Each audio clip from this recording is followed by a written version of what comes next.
Hello friends, मैं रंजीत आप सभी को S1 कोचिंग सेंटर में स्वागत करता हूं।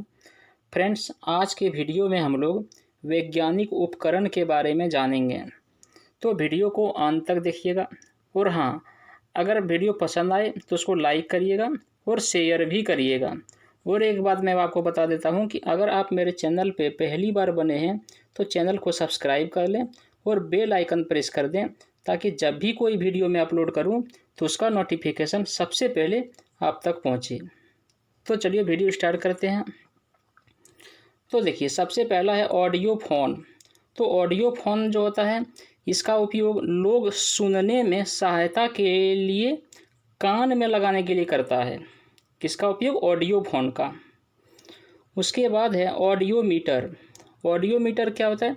तो यह उपकरण जो है वो ध्वनि की तीव्रता मापता है कि ध्वनि का कितना आवाज़ है, ये मापने का काम करता है ऑडियो मीटर। उसके बाद नेक्स्ट देखिए, उसके बाद है बैरोमीटर। यह क्या करता है? तो यह उपकरण जो है वायु दाब मापने के काम में आता है। कौन? तो बैरोमीटर, तो याद रखिएगा। उसके बाद है अल्टीमीटर। इसका उपयोग उड़ते हुए विमान का ऊंचाई मापने का काम किया जाता है कि अगर कोई विमान हवाई जहाज या फिर जो हो वो अगर हवा में उड़ रहा है तो उसका ऊंचाई मापा जाता है कि कितना ऊंचाई में वो उड़ रहा है। किसके द्वारा? तो अल्टीमीटर के द्वारा, तो ये भी याद रखें। उसके बाद देखिए आमीटर। आमीटर जो है इसका उपयोग विद्युत धारा को मापने के लिए किया जाता है। तो विद्युत धारा मापने के लिए किसका किया जाता है? तो आमीटर का प्रयोग किया जाता है। उसके बाद है अनीमोमीटर। यह उपकरण हवा की शक्ति तथा गति को मापता है। कौन? तो अनीमोमीटर। उसके बाद है एरोमीटर। इस उपकरण का प्रयोग वायु एवं गैस का भार तथा घनत्व ज्ञात करने में किया जाता है। कौन सा उपकरण का? तो एरोमीटर का। उसके बाद है बैलिस्टिक गैल्वेनोमीटर। बैलिस्टिक गैल्वेनोमीटर का उपयोग किया जाता है किसके लिए? तो इसका उपयोग लघु धारा मतलब माइक्रो एम्पियर को नापने में किया जाता है कि अगर किसी में कितना कम से कम धारा उसमें प्रवाहित हो रहा है तो वो मापने का काम किया जाता है ये बैलिस्टिक गैल्वेनोमीटर का। चलिए अगला देखते हैं। उसके बाद देखिए बैरोग्राफ। तो बैरोग्राफ जो है इसके द्वारा वायुमंडल के दाब में होने वाले परिवर्तन को मापा जाता है कि वायुमंडल के दाब में जो भी परिवर्तन आता है ना, वो मापने का काम किस लिए किया जाता है? तो बैरोग्राफ के द्वारा किया जाता है। उसके बाद देखिए बाइनोकुलर। इसका उपयोग किस लिए किया जाता है? तो यह उपकरण जो है वो दूर की वस्तुएं जो होता है उसको देखने के काम में आता है। कौन? तो बाइनोकुलर। किसके काम आता है? तो दूर की वस्तु देखने के काम आता है। उसके बाद है कैलिपर्स। यह क्या करता है? तो इसके द्वारा बेलनाकार वस्तुओं के अंदर तथा बाहर का व्यास मापा जाता है तथा इससे वस्तु की मोटाई भी मापा जाता है। समझ गए? ये कैलिपर्स से क्या किया जाता है? कोई भी बेलनाकार जो होता है उसका जो व्यास होता है और व्यास का जो मोटाई होता है अंदर और बाहर का, वो मापने का काम आता है। किसके द्वारा? तो कैलिपर्स के द्वारा। उसके बाद देखिए कैलोरीमीटर। यह क्या होता है? यह उपकरण तांबे का बना होता है और ऊष्मा की मात्रा ज्ञात करने के काम में आता है। कौन? तो कैलोरीमीटर। उसके बाद है कार्बोरेटर। इस उपकरण का उपयोग अंतः दहन पेट्रोल इंजनों में होता है तथा इस यंत्र से पेट्रोल तथा हवा का मिश्रण भी बनाया जाता है। कौन सा उपकरण द्वारा? तो कार्बोरेटर के द्वारा। उसके बाद है कार्डियोग्राम। इसके द्वारा हृदय गति की जांच की जाती है। इसको हम लोग इलेक्ट्रोकार्डियोग्राम भी कहते हैं। किसको? तो कार्डियोग्राम को। उसके बाद है क्रोनोमीटर। यह क्या करता है? तो यह उपकरण जलयानों पर लगा होता है। कहाँ लगा होता है? जलयानों पर। इससे सही समय का पता लगता है। कौन सा उपकरण है? तो क्रोनोमीटर है। उसके बाद है सिनेमाटोग्राफ। तो यह क्या करता है? तो इस उपकरण को छोटी छोटी फिल्मों को जो होता है उसको बड़ा करके पर्दे पर लगाकर क्रम में प्रक्षेपण, जिसको प्रोजेक्शन बोलते हैं, के लिए प्रयोग किया जाता है। तो कौन सा उपकरण है? तो सिनेमाटोग्राफ। उसके बाद है कंपास बॉक्स। यह क्या करता है? तो इस उपकरण के द्वारा किसी स्थान पर उत्तर दक्षिण दिशा का ज्ञान होता है। तो उत्तर दक्षिण दिशा का ज्ञान कौन सा उपकरण के द्वारा होता है फ्रेंड्स? तो कंपास बॉक्स के द्वारा। फ्रेंड्स, अगर वीडियो पसंद आ रहा हो तो उसको लाइक करें और शेयर भी करें। उसके बाद है कंप्यूटर। यह क्या करता है? यह एक प्रकार का गणितीय यांत्रिक व्यवस्था है। इसका उपयोग गणितीय समस्याओं एवं गणनाओं को हल करने में किया जाता है। तो कौन सा उपकरण है? वो कंप्यूटर है। उसके बाद देखिए साइक्लोट्रॉन। यह क्या करता है? तो इस उपकरण की सहायता से आवेशित कणों जैसे नाभिक कण, प्रोटॉन, इलेक्ट्रॉन आदि को त्वरित किया जाता है। कौन सा उपकरण के द्वारा? तो साइक्लोट्रॉन के द्वारा। उसके बाद है डेंसिटी मीटर। यह क्या करता है? तो इस उपकरण का प्रयोग घनत्व ज्ञात करने में किया जाता है। तो घनत्व ज्ञात करने में कौन सा उपकरण प्रयोग किया जाता है? तो डेंसिटी मीटर का। उसके बाद है डिक्टाफोन। यह क्या करता है? तो इसका उपयोग अपनी बात तथा आदेश दूसरे व्यक्ति को सुनने के लिए रिकॉर्ड किया जाता है। यह प्रायः ऑफिस में प्रयोग किया जाता है। तो कौन सा उपकरण है? डिक्टाफोन। उसके बाद है नमन मापी। यह क्या करता है? तो यह उपकरण किसी स्थान पर नमन कोण मापने के लिए प्रयोग किया जाता है। तो कौन सा उपकरण है? नमन मापी। उसके बाद है डायनेमोमीटर। यह क्या करता है? तो इस यंत्र का प्रयोग इंजन द्वारा उत्पन्न की गई शक्ति को मापने के काम में होता है। कौन सा उपकरण है? तो डायनेमोमीटर। उसके बाद है एपिडास्कोप। यह क्या करता है? तो इसका प्रयोग चित्रों को पर्दे पर प्रक्षेपण, जिसको प्रोजेक्शन बोलते हैं, के लिए किया जाता है। तो कौन सा उपकरण है? तो एपिडास्कोप। उसके बाद है फेदोमीटर। यह क्या करता है? तो यह यंत्र समुद्र की गहराई नापने के काम आता है। समुद्र की गहराई नापने के काम कौन आता है? तो फेदोमीटर। उसके बाद है गैलेनोमीटर। यह क्या करता है? तो इस यंत्र का उपयोग छोटे विद्युत परिपथ में विद्युत धारा की दिशा एवं मात्रा ज्ञात करने में किया जाता है। कौन सा उपकरण है? वो है गैलेनोमीटर। उसके बाद है गाइगर मूलर काउंटर। यह क्या करता है? तो इस उपकरण की सहायता से रेडियो एक्टिव स्रोत की विकिरण की गणना किया जाता है। किसके द्वारा?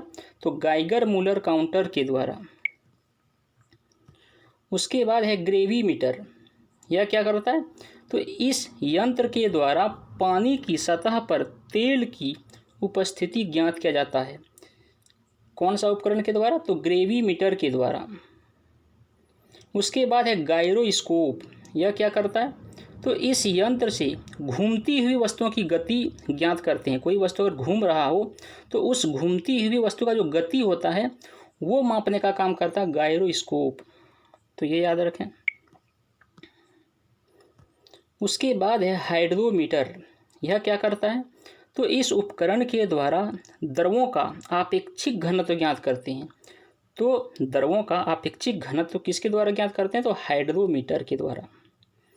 उसके बाद है हाइड्रोफोन। यह पानी के अंदर ध्वनि तरंगों की गणना करने के काम आने वाला उपकरण है। तो पानी के अंदर ध्वनि तरंगों की गणना करने के काम आने वाला उपकरण कौन सा है? तो है हाइड्रोफोन। फ्रेंड्स, अगर वीडियो पसंद आ रहा है तो उसको लाइक करें। चलिए उसके बाद आगे देखते हैं। उसके बाद आगे है हाइग्रोमीटर। यह क्या करता है? तो इसकी सहायता से वायुमंडल में व्याप्त आर्द्रता नापा जाता है कि अगर कोई वायुमंडल है उसमें कितनी आर्द्रता है, नमी है, वो मापने का काम करता है हाइग्रोमीटर। उसके बाद है स्क्रू गेज। यह क्या करता है? तो इसका प्रयोग बारीक तारों के व्यास मापने के काम आता है। मतलब अगर कोई पतला सा तार हो और उस तार का जो व्यास हो उसको अगर मापने के लिए कुछ किया जाए तो उसके लिए हम लोग स्क्रू गेज का उपयोग करते हैं। उसके बाद है किलोस्कोप। यह क्या है? तो टेलीविज़न के द्वारा प्राप्त चित्रों को इस उपकरण के ऊपर देखा जाता है। अगर कोई टेलीविज़न में जो चित्र दिखाया जाता है तो उस चित्रों को इसी उपकरण के द्वारा हम लोग देखते हैं। कौन सा? तो किलोस्कोप। उसके बाद है कैलेडोस्कोप। ये क्या करता है? तो इसके द्वारा रेखा गणित की आकृति भिन्न भिन्न प्रकार की दिखाई देती है। कोई भी जो रेखा गणित की आकृति होता है वो जो अलग अलग प्रकार की दिखाई देता है वो कैलेडोस्कोप के द्वारा देख सकते हैं हम लोग। उसके बाद है लाइटिंग कंडक्टर। यह क्या करता है? तो यह उपकरण ऊंची इमारतों के ऊपर उनके ऊंचे भागों पर लगा दिया जाता है जिससे बिजली का कोई प्रभाव नहीं पड़ता है और इमारतें सुरक्षित रहता है। तो इसके लिए हम लोग लाइटिंग कंडक्टर यूज करते हैं। उसके बाद है मेगाफोन। यह क्या करता है? तो वह उपकरण जिसके द्वारा ध्वनि को दूर स्थान पर ले जाया जाता है उसके लिए मेगाफोन यूज करते हैं। उसके बाद है मैनोमीटर। यह क्या करता है? तो गैस का दाब ज्ञात करने में इसकी मदद लिया जाता है। तो गैस का दाब ज्ञात करने में किसकी मदद लेते हैं? तो मैनोमीटर का। उसके बाद है माइक्रोमीटर। यह क्या करता है? तो यह एक प्रकार का पैमाना है जिसकी सहायता से मिमी के 1000वें भाग को ज्ञात करते हैं। ये मिमी माने क्या? तो मिलीमीटर जो होता है उसका जो 1000वां भाग हो उसको निकालने के लिए हम लोग माइक्रोमीटर यूज करते हैं। उसके बाद है माइक्रोस्कोप। यह क्या करता है? तो यह छोटी वस्तुओं को आवर्धित करके बड़ा कर देता है। अतः जिन वस्तुओं को आंखों से नहीं देखा जा सकता है उन्हें इस उपकरण से हम लोग देख सकते हैं। कौन सा उपकरण है? तो माइक्रोस्कोप। यह छोटी वस्तु को बड़ा करके देखता है। उसके बाद है माइक्रोटोम। यह क्या करता है? तो किसी वस्तु को बहुत छोटे छोटे टुकड़ों में काटने में काम आता है जिनका कि सूक्ष्म अध्ययन करना आसान हो जाता है। कौन सा उपकरण द्वारा? तो माइक्रोटोम के द्वारा। उसके बाद है ओसिलोग्राफ। यह क्या करता है? तो विद्युतीय तथा यांत्रिक कंपनियों को ग्राफ पर चित्रित करने वाला उपकरण है। तो उस उपकरण का नाम क्या है? तो ओसिलोग्राफ। उसके बाद है ओडोमीटर। यह क्या करता है? तो पहिए वाली जो गाड़ी होता है और उसके द्वारा जो चली गई दूरी होता है उसको नापने के काम आता है ओडोमीटर। तो याद रखिएगा। उसके बाद है पेरिस्कोप। यह क्या करता है? तो पनडुब्बियों में उपयोग होने वाला ऐसा उपकरण जिसकी सहायता से पानी में डूबे हुए को पानी के ऊपर का दृश्य दिखाई पड़ सकता है उसके लिए हम लोग पेरिस्कोप यूज करते हैं। उसके बाद है पोटेंशियोमीटर। यह क्या करता है? तो विद्युत वाहक बलों की तुलना करने में लघु प्रतिरोधों के मामले में तथा वोल्टमीटर व आमीटर के कैलिब्रेशन में काम आता है। तो कौन सा? पोटेंशियोमीटर। उसके बाद है पायरोमीटर। यह क्या करता है? तो दूर स्थित वस्तुओं के ताप को ज्ञात करने हेतु इस यंत्र का प्रयोग किया जाता है। अगर कोई वस्तु बहुत दूर में है उस वस्तु का तापमान कितना है वो ज्ञात करने के लिए हम लोग पायरोमीटर यूज करते हैं। उसके बाद है फोनोग्राफ।